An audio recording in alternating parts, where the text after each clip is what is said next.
Welcome to the Fiscal Fitness Podcast, where personal finance is about the person, not the numbers, and budget isn't a four-letter word anymore.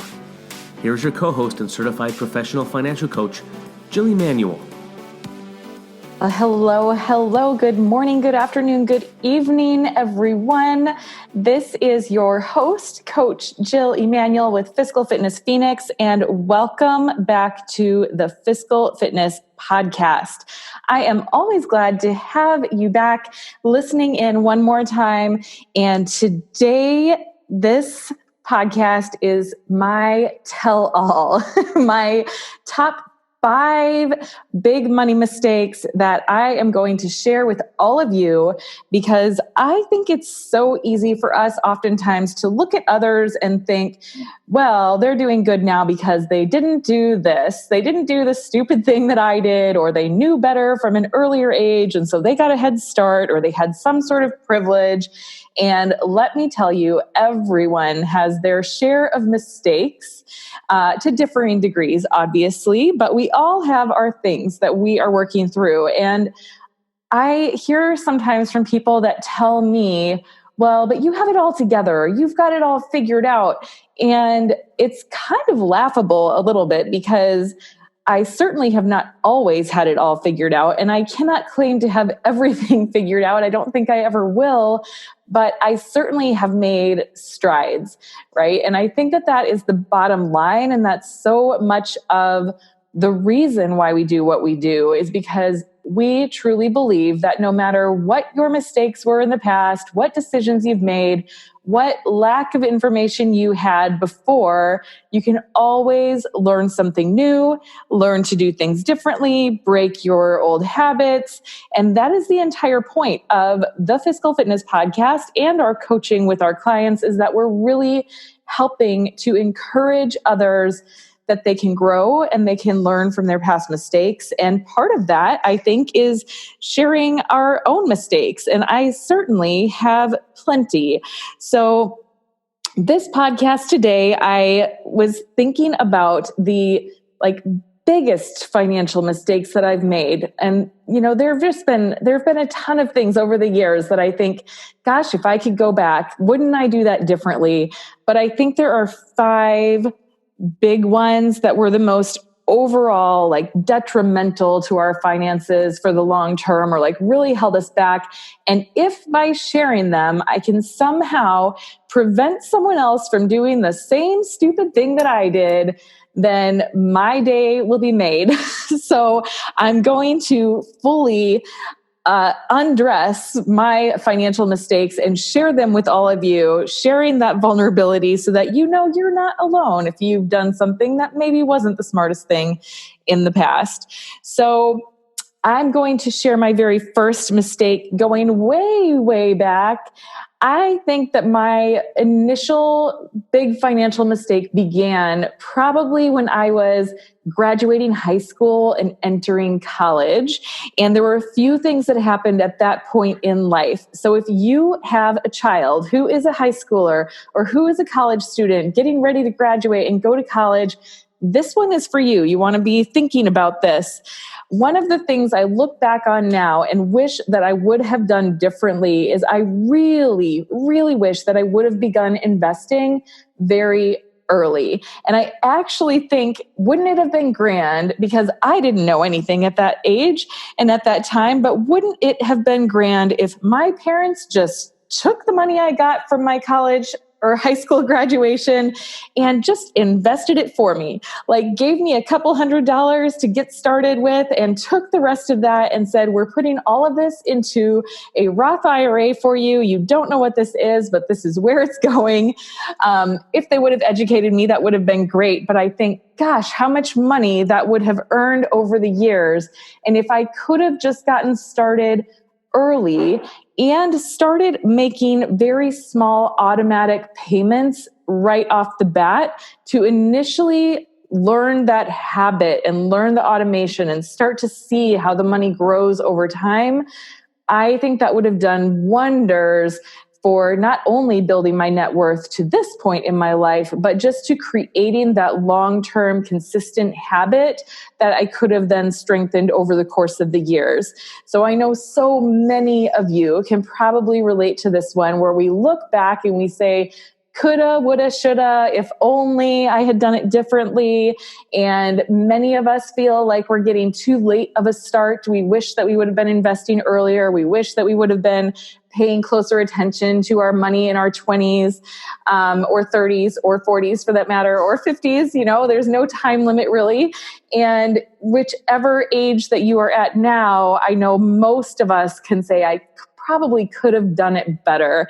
And I think that would have been something that would have greatly helped me just in the long run if I would have been disciplined and, knew the importance of investing and compound interest at that point in my life, which I didn't know. And I actually remember one of my best friends in high school, she started putting money into an IRA when she was working as a waitress all throughout high school. And I didn't really know where it was that she was putting her money. I just knew that she had talked about putting it in an IRA. And I thought, I don't understand that. I don't know what you're doing.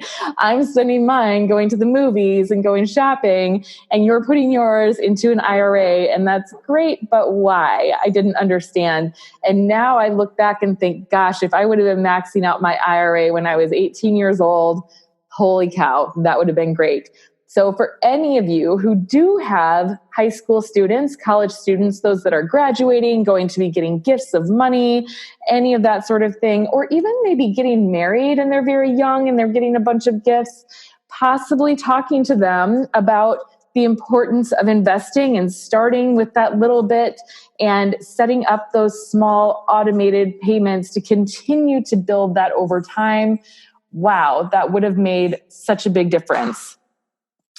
The next thing that was almost at the same stage of life, now that I look back, is my college education. And I guess I, went to college knowing I was going to get a degree. I always had in my head that I was going to get a doctorate. I didn't even know what I was going to be studying. I just knew I wanted to be a doctor. There had never been a doctor in our family. It was just something that I really wanted to pursue and say I had reached that level of expertise and education. And so getting a doctorate was really important to me at that point. And I didn't really think much about the cost of the education. I just looked at how would I get the degree. And, knowing what I know now, I think, oh my gosh, if I would have sought the help of a college, consultant, a college admissions consultant, someone that could help me to find scholarships and to qualify for them, someone that talked to me about the overall cost of the education. Because in my head at the time, you just went to college and you took out whatever loans were needed to get through college. You took out as much as they approved you for, and that's what you lived on. And that was just what you did. I didn't question it. I didn't think about it. I didn't have anyone advising me or guiding me in any other way. And I can see now how detrimental that was coming out of school, having $150,000 in student loans. I did get my doctorate, but that was 9 years of education, 9 years of living expenses taken out in loans, to pay for my tuition, my books, my, apartment, while I was going through school. And now I know that there are so many resources to help reduce the cost of college, that there are coaches that help to, train the student and get them ready to submit their applications for scholarships and pairing them with the school that is the best for the degree they want to pursue and the cost they want to pay, that we can do so many things now to get college credits while we're still in high school or to attend a community college before going to the, big state schools.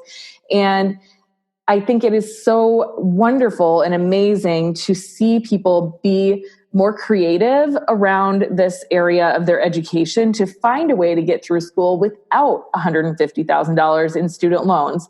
So that was definitely something that I know was a huge setback for me. And I just did not understand the impact that all of those loans would have. I just thought you get loans, you get through school, and then you work and you start to pay it off. And that's just how it goes, without really understanding how much it would really be and all of the interest that would accrue over the years. So anyone who has a high school student getting ready to go to college, this is definitely a place to set them up for success, to help them to seek the guidance, seek the coaching, to reach out to a college admissions consultant that can maybe help them get into the correct school. I fully believe that it is well worth paying someone $500 or $1,000 or whatever it may be to get into the correct school with scholarships and in the correct way, so that they don't come out with hundreds of thousands of dollars in student loans. It's an upfront cost for a lifetime of savings. And I'm actually going to be interviewing someone on the podcast next week who helps with scholarships. I'm super excited to bring her on. So that's going to be amazing, which is one of the reasons I've been thinking about this so much. So those two things from early life, I think that those were some of the biggest or most impactful sort of mistakes that I made very early on. So following that, kind of the other major mistakes that I think I made, one is that I wish that we did not buy our house when we did. I wish that I did not get sucked up into this belief that when you are an adult, when you are successful, that you are supposed to buy a house, and that is always the financially smart thing to do. And that is how you earn equity, and you don't want to waste your money renting. Like, don't get me wrong. Real estate is wonderful and it can be a fantastic investment, but I wish that we would not have purchased our house when we did, because it happened to be at the peak of the market before it crashed. So we purchased in 2008 and the market was already on its way down, but it had just begun in our area and it crashed in the following 9 months probably. So we wound up completely upside down in our home. We qualified for a loan that was 10-year interest only up front and then fixed 20 on the back end, which again, we were young and, young, stupid newlyweds. We didn't know what we were getting into. Our mortgage broker and realtor were touting all of these awesome loans that were available for first-time home buyers. And we got suckered. We fell for it. We bought into it. We got into our house thinking, oh, yay, it's something we can afford. And we really shouldn't have bought a house the price that we did. I look back now and think, oh my gosh, if only I had someone like what I do now coach me through what the real expenses of home ownership were going to be and how this was going to impact our overall lifestyle and the stress that it was going to place on our shoulders, we would have done it differently. We probably would have rented for a couple of years. We would have saved up a bigger nest egg to put down for the down payment. If we had done that, oh my gosh, we could have gotten a house like the size of ours for half the price, if only. But no one knew. No one knew what was happening with the market. But I think that one of the, big mistakes is that we didn't fully know our budget. We didn't fully know our numbers.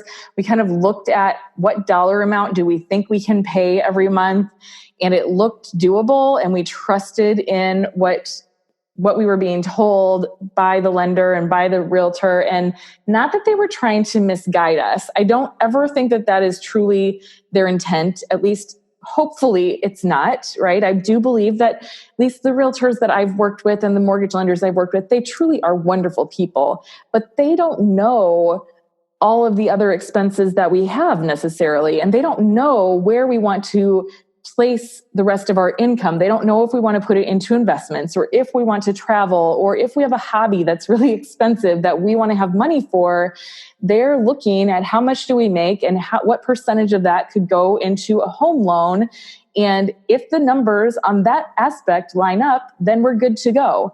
And when we look at our lifestyle and where we would rather have money going, it probably would not have all been to a mortgage, right? We would have found other things. In fact, we know that we have other things that we would much rather be spending our money on, but woulda, coulda, shoulda, right? We look back in time. So I think one of the most important steps for people when they are thinking about buying a house, that's one place where I help so many clients. I do a Eureka session, I think at least once a month or more, with someone purely from the point of view that they are thinking about buying a house and they want to know, can I really afford this? And what are the different expenses? And what am I not thinking of?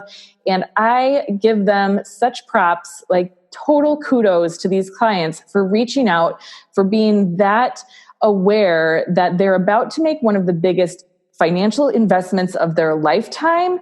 And they want to know that it's actually smart for them.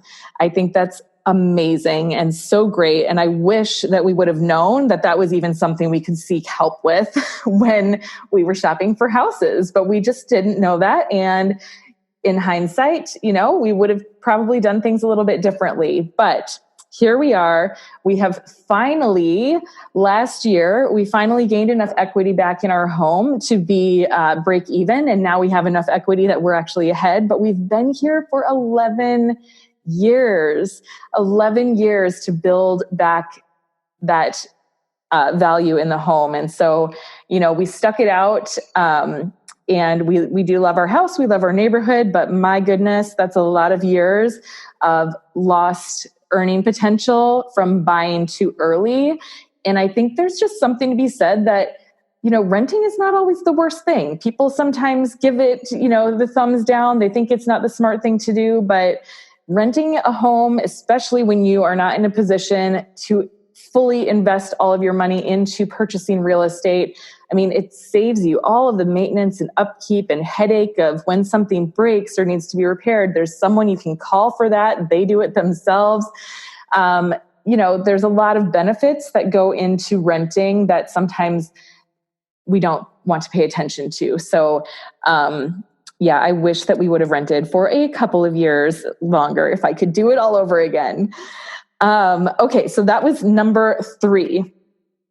Number 4, I wish, right, one of the other big mistakes, I think, was this very early belief, this in my brain belief that because I was a doctor now, because I had spent so much time and energy and effort going to school, and I had really paid my dues, and now I was earning 6 figures, that I could do anything I wanted, that I had worked hard enough, that I earned it, that I deserved it. I could rationalize almost any purchase with this idea that there was another big check right around the corner, and I had done my time, and I had, been in school for so long and didn't have a house, and, just felt behind all of my other peers that had already graduated and gone on in life to buy homes and get married and have careers. And that by the time I finally got there, I felt like now is my time. And I believed that I did not have to watch my spending. And, the podcast used to be called The Saver and the Spender. And it is because there's really 2 very different personalities oftentimes when it comes to money. And they're oftentimes in relationships too. There is one personality who's the spender, one who is the saver. In our case, for Matt and I, unfortunately, we were both spenders. We both had a spender personality. We both had the same mentality around money, that it was there to be lived, it was there to be enjoyed, that there was more where it came from, that we both had good careers, we would always have more, we had always gotten by, we would be just fine. And this mentality, especially because we both had the same mentality, we encouraged each other almost to blow every penny. And, I could look back now and feel really ashamed about the way that we managed our money for the first 5 years or so of our marriage, but that really isn't going to do any good. So, we've kind of come to terms with the fact that we made our fair share of mistakes early on, that thank God we have gotten help, that we have changed our tune both very dramatically to the opposite side now, where we love to save, but we also still have some of that desire of splurging, and that it is fun to spend. And I don't think there's anything wrong with that. It's just about doing it with balance and not doing it with that mentality of, I've earned it, I've deserved it, I work so hard, I have every right to blow my money. Instead, I feel that, it's a total flip on that, and that we've earned the right to keep our money, right? We've earned the right to have more in the bank and to have more freedoms and more flexibility and less stress than what we would have if we spent all of our money every single pay cycle. And that is definitely what we did early on. I mean, I remember when we were first dating and first married, we would go out to dinner almost every night of the week.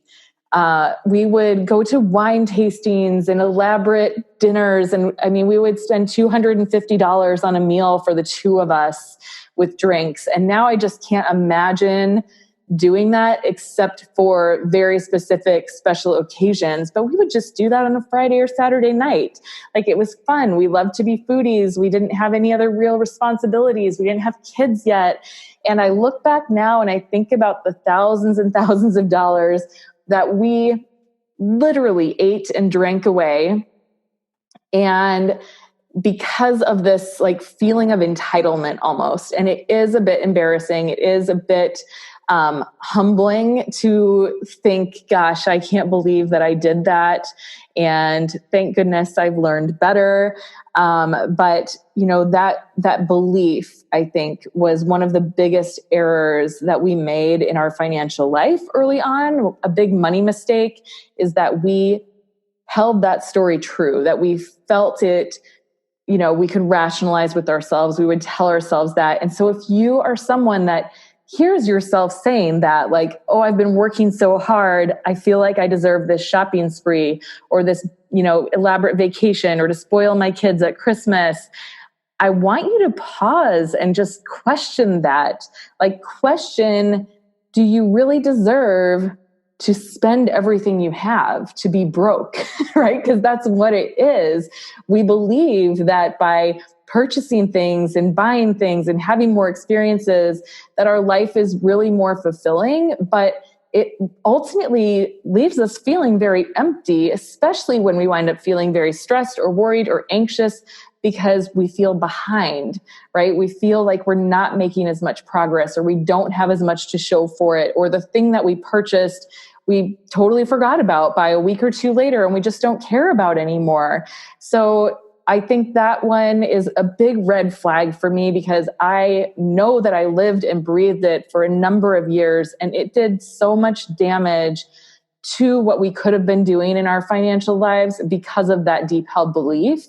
So I would just call you out a little bit. I urge you to pay attention if that thought creeps into your mind, that thought of entitlement or rationalization or the feeling that you deserve it, to really question and ask yourself what it is that you really want, what it is that you really deserve. Do you deserve to be working when you're 85 because you spent all of your money in your 20s and 30s living it up? Like, you don't want that life. You don't want to be the Walmart greeter. You want to be able to relax and enjoy family and travel and not stress about how you're going to pay the bills later in your life.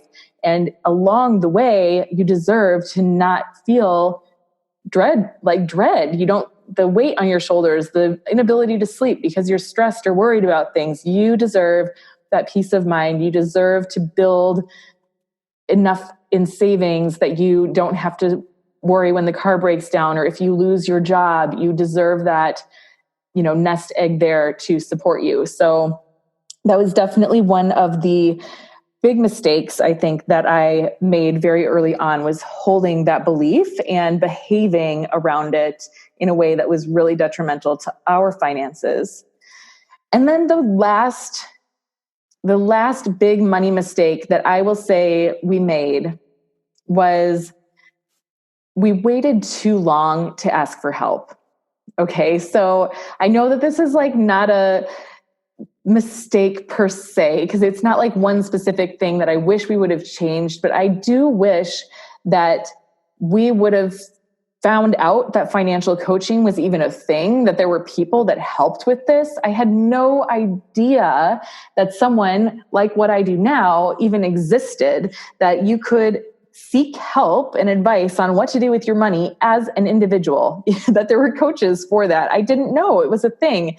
And there was this recurring pattern within our lives around our money where it kept causing arguments. It kept causing stress. We kept revisiting, how can we do this differently? What do we have to do? How do we get on a budget? Let's try all these different apps and all these different programs. And we went through, FPU twice, I think, and we tried the envelope system. There was a digital one that we tried doing, and we tried using Mint, and we tried paper budgeting and envelopes and no credit cards. And I mean, goodness gracious, we did the gamut. It was not for lack of trying. It was not for lack of researching. It was not for lack of information, because we had all of that and we sought it out actively on a regular basis.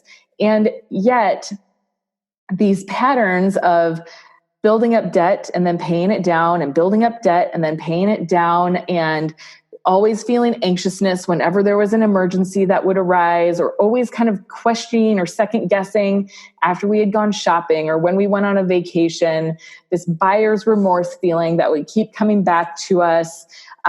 It was a pattern that we lived with for years. And we always felt like we would get a little bit better, and then we'd kind of fall back into it again, and then we'd get a little bit better.